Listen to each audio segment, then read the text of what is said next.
mathematically, we can still do it. That was a big result against Bannock tonight, a 4-0 loss against Guilsfield.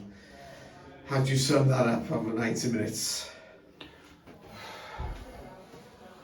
Probably a good game for the neutral, dull, but unfortunately we're not neutrals. First half, I think it was harsh on us going in 2 down. We matched them for the majority of it. They shifted the ball really well, if I'm honest, and switched play really well on that surface. But obviously they're used to it as well. But we contained them. Second goal was a killer, if I'm honest. But then we got in half time, and we had an honest and frank discussion between the boys half time.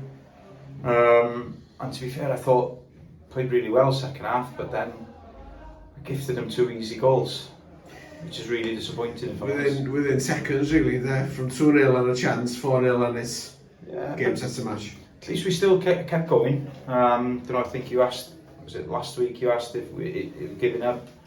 They kept going.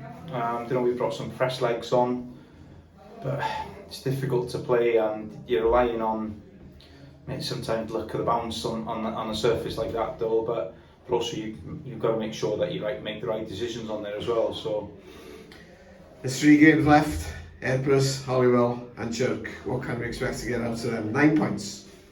Be good, wouldn't it? Lovely, wouldn't it? Be good. I've just told the lads in there now. Still got 3 games left.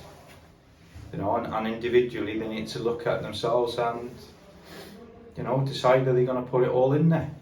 I believe in this, lads. Believe in every single one of them, but they need to. Some of them need to believe in themselves. And it's difficult. It's difficult down there. It's difficult when you get beat.